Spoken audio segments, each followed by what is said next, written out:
High guys, welcome back to our channel. இன்றைக்கி நம்ம வந்து பார்த்திங்கன்னா பர்ஃபெக்டாக அந்த கப்பு டாட் வந்து எப்படி ஈஸியாக ஸ்டிச் பண்ணலாம் அப்படிங்கிறத பார்க்குறோம். இப்போ நம்ம வந்து பார்த்திங்க அப்படின்னா, நான் பேக் சைடு வந்து ஸ்கேலப் நெக் கொடுத்துருந்தேன். அதே மாதிரி ஃப்ரண்ட்லேயும் வந்து பார்த்தோன்னா ஸ்கேலப் நெக் டிசைன் தான் கொடுத்துருக்கேன். ஸோ இந்த நெக் டிசைன் வந்து எப்படி உங்களுக்கு ஸ்டிச் பண்ணணும் அப்படின்னு தெரியணும் அப்படின்னா எனக்கு கீழே கமெண்ட்டில் சொல்லுங்கள், நான் கண்டிப்பாக உங்களுக்கு சொல்லிக் கொடுக்குறேன். இப்போது ஷோல்டரில் இருந்து நம்ம தையலுக்கும் சேர்த்து அளவிட்டுருக்கோம் இல்லைங்களா, ஸோ அதில் இருந்து இப்போ நான் வந்து பார்த்திங்கன்னா அப்பெக்ஸ் பாயிண்ட் அப்படிங்கிறத நம்ம மார்க் பண்ணணும். ஸோ இந்த கப் டாட் வந்து மார்க் பண்ணுறது ரொம்ப ரொம்ப ஈஸி. அது ஒரு சில விஷயங்கள் வந்து நீங்கள் புரிஞ்சுக்கிட்டீங்க அப்படின்னா ரொம்பவே ஈஸியாக இருக்கும். பிகினர்ஸ்க்கு கூட மறக்காமல் இந்த வீடியோவை ஸ்கிப் பண்ணாமல் பாருங்கள், தெளிவாக புரியும். இப்போ நான் ஷோல்டர்லேருந்து என்னோட அப்பெக்ஸ் பாயிண்ட் வந்து பார்த்தீங்கன்னா 10.5 இன்ச்சில் இருக்குது. ஸோ இது வந்து பார்த்தீங்கன்னா, ஸோ இது apex point, apex point, nipple point அப்படிலாம் சொல்லுவோம் இல்லையா, ஸோ அந்த பாயிண்ட் இது வந்து ரொம்ப இம்பார்ட்டன்ட், நீங்கள் மார்க் பண்ணிக்கணும். ஸோ எனக்கு ப்ளவுஸை பொறுத்த வரைக்கும் வந்து பார்த்தீங்கன்னா ரொம்ப ஷார்ப்பாக போட பிடிக்காது. ஸோ ரவுண்ட் ஷேப்போட ஸ்ட்ரக்சராக வந்து பார்த்தோன்னா நமக்கு இருக்கணும் அப்படின்னு நினைக்கிறவங்களுக்கு இந்த வீடியோ ரொம்ப யூஸ்ஃபுல்லாக இருக்கும். இதுவே ஷார்ப்பாக வேணும்னா ஒரு சின்ன சின்ன டெக்னிக் தான், ஓகேங்களா. இங்கே பாருங்கள், சைடில் இருந்து நான் வந்து ஒரு 3 இன்ச்சஸ் வந்து பார்த்திங்கன்னா நான் மார்க் பண்ணிக்கிறேன். அதே மாதிரி இந்த டாட்டோட டிஸ்டன்ஸ் வந்து 1.25 இன்ச்சஸ் வந்து பார்த்தோன்னா கொடுத்துருக்கேன். அந்த மாதிரி ஒரு பாயிண்ட் மார்க் பண்ணிட்டு அதே மாதிரி திரும்ப நடுவில் இருந்து ஒரு 1.25 இன்ச் வந்து பார்த்தோன்னா மார்க் பண்ணி இந்த மாதிரி 3 பாயிண்ட்டை மார்க் பண்ணி ட்ரையாங்கிள் ஷேப்பில் நான் வந்து பார்த்தோன்னா வரைஞ்சிருக்கேன். இந்த டாட்டோட ஹைட் வந்து பார்த்தோன்னா 2.5 இன்ச்சஸ் வந்து நான் கொடுத்துருக்கேன். இந்த அப்பெக்ஸ் பாயிண்ட்டு நான் சொன்னேன் இல்லைங்களா, ஸோ அதில் இருந்து கீழே டவுன் 1 இன்ச் வந்து பார்த்தோன்னா நான் வந்து டாட்டோட ஹைட் வந்து இறக்கியிருக்கேன், ஓகேங்களா. அதாவது அப்பெக்ஸ் பாயிண்டில் இருந்து அந்த மெயின் டாட் நான் மார்க் பண்ணுறது 1 இன்ச்சில் மார்க் பண்ணியிருக்கேன், ஓகேங்களா. ஸோ இது வந்து உங்களுக்கு நார்மலாக எப்படி இருக்குன்னா ரவுண்ட் ஷேப்படாக இருக்கும், ரொம்ப ஷார்ப்பாக வராது, ஓகேங்களா. ஸோ அதே மாதிரி இந்த மெயின் டாட்டு மார்க் பண்ணியிருக்கோம் இல்லையா, அதில் இருந்து ஒரு 2 இன்ச்சு டிஸ்டன்ஸில் நான் வந்து பார்த்தோன்னா சைடு டாட்டு மார்க் பண்ணுறேன். அதாவது நீங்கள் அந்த அப்பெக்ஸ் பாயிண்ட்லேருந்து நீங்கள் எடுத்திங்கனாலும் ஒரு 1 இன்ச்சு மார்க் பண்ணிக்கோங்க சைடு டாட் மார்க் பண்ணுறதுக்கு. நீங்கள் சென்டராக அப்பெக்ஸ் பாயிண்ட்டை வந்து வச்சுக்கிட்டீங்க அப்படின்னா எல்லாமே நான் வந்து டிஸ்டன்ஸ் வந்து மெயின் டாட்டுக்கு டிஸ்டன்ஸ் வந்து ஒரு 1 இன்ச் விட்டுருக்கேன், சைட் டாட்டுக்கும் 1 இன்ச் விட்டுருக்கேன். அதே மாதிரி ஆம் ஹோல் வந்து பார்த்திங்கன்னா நீங்கள் ஒரு ஷோல்டர் வந்து அளந்து பார்க்கும்போது ஒரு 5-5.5 அந்த டிஸ்டன்ஸில் தான் அந்த ஆம் ஹோல் டாட் வந்து நமக்கு வரும். ஸோ அதே மாதிரி அந்த அப்பெக்ஸ் பாயிண்டில் இருந்து கரெக்டாக ஒரு 1.5 இன்ச்சில் வந்து பார்த்திங்கன்னா மார்க் பண்ணியிருக்கேன் ஆம் ஹோல் டாட், சரிங்களா. ஸோ இந்த சென்டர் பாயிண்ட் தான் அப்பெக்ஸ் பாயிண்ட் அப்படின்னு நம்ம சொல்கிறோம், நிப்பிள் பாயிண்ட்டு. ஸோ மெயின் டாட்டோட டிஸ்டன்ஸ் 1 இன்ச் கொடுத்துருக்கேன். அதே மாதிரி சைட் டாட்டோட டிஸ்டன்ஸ் 1 இன்ச் கொடுத்துருக்கேன். ஆம் ஹோல் டாட்டுக்கு வந்து பார்த்திங்கன்னா 1.5 இன்ச் வந்து பார்த்தோன்னா கொடுத்துருக்கேன். ஸோ இந்த மாதிரி எல்லா பாயிண்ட்டையும் நம்ம மார்க் பண்ணிவிட்டு அதுக்கப்புறமா நம்ம தையல் போட ஆரம்பிக்கலாம். இப்போது நான் இந்த டாட் வந்து பார்த்தோன்னா எப்படி பிடிக்கிறேன் அப்படிங்கிறத பாருங்கள், நல்லா கவனிங்க. இப்போ நம்ம இந்த சென்டரில் இருக்கக்கூடிய அந்த கோடு கரெக்டாக நம்ம பிடிச்சி இப்படி எடுக்கும்போது இந்த கிளாத் வந்து பார்த்திங்கன்னா அந்த டாட்டை நம்ம பிடிச்சதுக்கப்புறமா ஈக்குவலாக இருக்கணும், ஓகேங்களா. ஸோ டோட்டலாக ஒன்று மேலே ஒன்று கீழே ஏறிட்டுருக்கிறது அந்த மாதிரி இருக்கக்கூடாது. இந்த டாட் நம்ம பிடிக்கும்போது கிளாத் வந்து ஈக்குவலாக இருக்கணும். அது கட்டிங் நீங்கள் பண்ணும்போதே வந்து கரெக்டாக பண்ணினா தான் அந்த மாதிரி வரும். ஒரு சில பேருக்கு இந்த டாட்டை பிடிச்சோடனே வந்து பார்த்திங்கன்னா சைடில் வந்து துணி எக்ஸா இருக்கிற மாதிரி இருக்கும், இப்படி மடித்து வச்சோன்னே அந்த மாதிரி இருக்கிறதா வந்து பார்த்தோன்னா நமக்கு வந்து அந்த டாட் லூஸாக இருக்குது, இந்த எப்படி சொல்கிறது பலூன் மாதிரி தூக்கிட்டு இருக்குது டாட்டுக்கிட்ட கப் ஷேப் அப்படின்னு சொல்லுவாங்கள்ல, அந்த மாதிரி மிஸ்டேக்ஸ் வந்து வர்றது. அதுக்கப்புறம் இப்போ நம்ம வந்து சைட் டாட் பிடிக்கலாம். சைட் டாட் வந்து பார்த்தோன்னா ஒரு 1/4 இன்ச்சு டிஸ்டன்ஸில் நீங்கள் பிடிச்சா போதும். நம்ம எந்த அளவுக்கு மார்க் பண்ணியிருக்கோமோ அந்த அளவுக்கு வந்து பார்த்திங்கன்னா தைச்சிக்கோங்க. நீங்கள் வந்து ஃபர்ஸ்ட்டு ஸ்டார்ட் பண்ணும்போதே ரிவர்ஸ் ஸ்டிச்சு கம்பல்சரியாக வந்து பார்த்தோன்னா போட்டு ஸ்டார்ட் பண்ணுங்கள். அதுக்கப்புறம் இந்த டாட்டுக்கு வந்து பார்த்திங்கன்னா கம்ப்ளீட் பண்ணிவிட்டு த்ரெட்டை கட் பண்ணி எடுத்துக்கிறேன். ஸோ இப்போது இந்த 2 டாட்டையுமே நீங்கள் பிடிச்சிட்டிங்க அப்படின்னா ஆம் ஹோல் டாட் வந்து பார்த்திங்கன்னா ஆட்டோமேட்டிக்காக எடுத்துடுவோம்.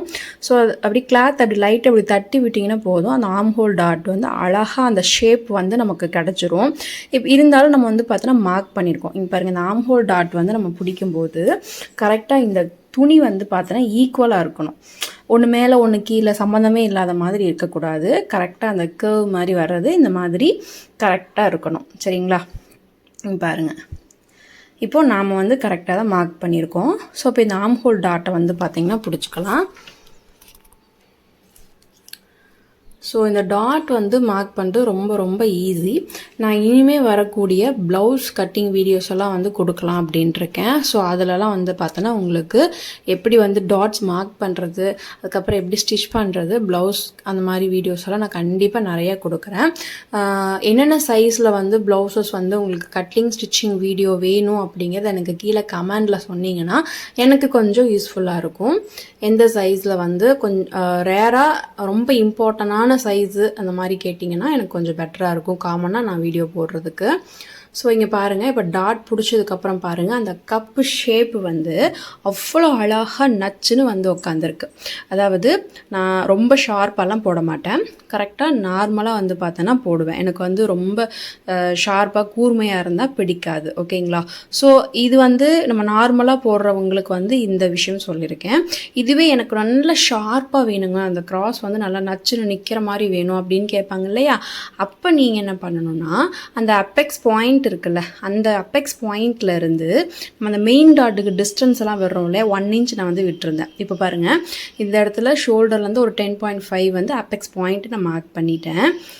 இப்போது எனக்கு வந்து 1 இன்ச் டிஸ்டன்ஸ் நான் கொடுக்குறேன். அதாவது அப்பெக்ஸ் பாயிண்ட் அந்த நிப்பிள் பாயிண்ட்டுக்கும் அந்த டாட்டோட பாயிண்ட்டுக்கும் 1 இன்ச் டிஸ்டன்ஸ் வந்து நான் கொடுக்குறேன் இல்லையா, அந்த டிஸ்டன்ஸை நீங்கள் கம்மி பண்ணினீங்கன்னா உங்களுக்கு அந்த டாட் ஹைட் ஏறும்போது என்ன ஆகும்னு கேட்டிங்கன்னா ஷார்ப்பாக வரும்.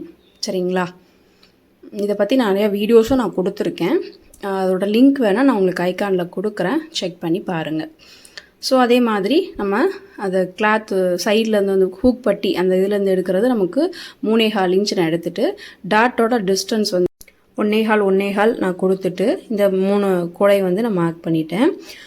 இப்போது அந்த அப்பெக்ஸ் பாயிண்ட் வந்து நீங்கள் மெயினாக ஞாபகம் வச்சுக்கோங்க. இப்போ நான் வந்து பார்த்தோன்னா சைட் டாட் நான் கொடுக்குறது வந்து மெயின் டாட்லேருந்து ஒரு 2 இன்ச் டிஸ்டன்ஸில் கரெக்டாக வந்து பாருங்கள், மெயின் டாட் அந்த இதுலேருந்து ஒரு 2 இன்ச் டிஸ்டன்ஸில் சைட் டாட் வர மாதிரி நான் கொடுத்துட்றேன். இப்போ இதை வந்து நேராக ஒரு கோடு போட்டுக்கலாம். அதே மாதிரி இந்த 2 டாட்டையும் நம்ம பிடிச்சிட்டுனாவே நமக்கு ஆர்ம் ஹோல் டாட் வந்து பர்ஃபெக்டாக வந்துடும். ஸோ அதே மாதிரி கரெக்டாக நான் சொன்னாலே ஷோல்டர்லேருந்து ஒரு 5.5 இன்ச்சு நீங்கள் மார்க் பண்ணினீங்கன்னா கரெக்டாக 5.5லேருந்து 6க்குள்ளே தான் இருக்கும் அந்த ஆர்ம் ஹோல் டாட் வர்றது. ஷோல்டர்லேருந்து நீங்கள் அளந்து பார்க்கும்போது ஒரு 5.5 இல்லைன்னா 6 அவ்வளோதான் வரும். இப்போ இந்த மாதிரி டேப்பை வச்சு அப்படி லைட்டாக வளைச்சி அளந்து பாருங்கள், கரெக்டாக 5.5 இல்லைன்னா 6 அதுக்குள்ளே தான் வந்து நமக்கு ஆர்ம் ஹோல் டாட் வந்து வரும். இதுக்கு வந்து நம்ம லைன் போட்டுட்டு கரெக்டாக நம்ம வந்து ஷேப் கொடுத்துடலாம். நீங்கள் சைட் டாட்டையும் மெயின் டாட்டையும் பிடிச்சிட்டிங்கனாவே ஆர்ம் ஹோல் டாட் வந்து நமக்கு கரெக்டாக உட்காந்துரும், நம்ம தைச்சிக்கலாம். இப்போ நான் சொன்ன மாதிரி தான், இப்போ இந்த மெயின் டாட்டில் வந்து நீங்கள் இந்த சென்டர் பாயிண்ட்டை வந்து இப்படி பிடிக்கிறீங்க அப்படின்னா கரெக்டாக நமக்கு வந்து இந்த கிளாத்து ஈக்குவலாக அப்படி உட்காரணும். இந்த மாதிரி கொஞ்சம் மேலே கீழே ஏற்றிட்டு வரக்கூடாது. அப்படி வந்துச்சுனாவே நமக்கு கப்பு டாட் பிடிச்சதுக்கப்புறமா ப்ளவுஸ் வியர் பண்ணும்போது அந்த இடம் லூஸாக பலூன் மாதிரி தூக்கிட்டு இருக்கும். ஸோ அதனால் வந்து கிளாத் வந்து கரெக்டாக இருக்கிற மாதிரி பார்த்துக்கோங்க. இந்த மாதிரியெல்லாம் இவ்வளோ டிஸ்டன்ஸ்லலாம் வந்து பார்த்தோன்னா ஒரு சில பேருக்கு கட்டிங் நீங்கள் போடும்போது இவ்வளோ டிஸ்டன்ஸ்லலாம் வரும். டாட்டை நீங்கள் சென்டர் டாட்டை பிடிக்கும்போது அந்த மாதிரிலாம் வரக்கூடாது. இப்படி நீங்கள் மடித்து சென்டர் டாட்டை பிடிச்சிங்கன்னா இப்படி ஈக்குவலாக இருக்கணும். அப்போ தான் நமக்கு வந்து பர்ஃபெக்டாக இருக்கும். ஸோ இப்போது ரிவர்ஸ் டாட் போட்டு மெயின் டாட்டை பிடிச்சிக்கலாம். அதே மாதிரி side dot arm whole dot எல்லாமே வந்து பிடிச்சிடுங்க. இப்போ நம்ம பாருங்கள் 2 பார்ட்டுக்குமே வந்து டாட் வந்து பிடிச்சாச்சு. நமக்கு அவ்வளோ அழகாக கப் ஷேப் வந்து உட்காந்துருக்குதுங்க. ஸோ இது வந்து ரொம்ப ஷார்ப்பாக வேண்டாம் அப்படின்னு நினைக்கிறவங்க இந்த மாதிரி பிடிச்சிங்கன்னா போதும். ரொம்ப ஷார்ப்பாக வேணுங்கிறவங்க அந்த டிஸ்டன்ஸை மட்டும் நீங்கள் கொஞ்சம் கம்மி பண்ணிக்கிட்டிங்கன்னா ஷார்ப்பாக உங்களுக்கு வந்து கிடச்சிரும். இவ்வளோ தான். ரொம்பவுமே வந்து பார்த்தோன்னா எனக்கு தொடர்ந்து சப்போர்ட் கொடுத்துருக்கீங்க, ரொம்ப ஹாப்பியாக இருக்குது. ஸோ அந்த வீடியோ உங்களுக்கு பிடிச்சிருந்ததுன்னா லைக் பண்ணுங்கள், மறக்காமல் கமெண்ட் பண்ணுங்கள், உங்கள் ஃப்ரெண்ட்ஸ் எல்லாருக்கும் ஷேர் பண்ணுங்கள். இதில் ஏதாவது டவுட் இருந்துச்சு அப்படின்னா எனக்கு கீழே கமெண்ட் செக்ஷனில் கேளுங்க, நான் கண்டிப்பாக ரிப்ளை பண்ணுறேன். தொடர்ந்து சப்போர்ட் கொடுத்துட்ருக்கிற நல்ல உள்ளவங்களுக்கு ரொம்ப ரொம்ப நன்றி. எனக்கு இன்னும் மேலும் புதிய உறவுகள் சப்போர்ட் கொடுங்க. தேங்க்யூ. நெக்ஸ்ட் சூப்பரான வீடியோவில் பார்க்கலாம்.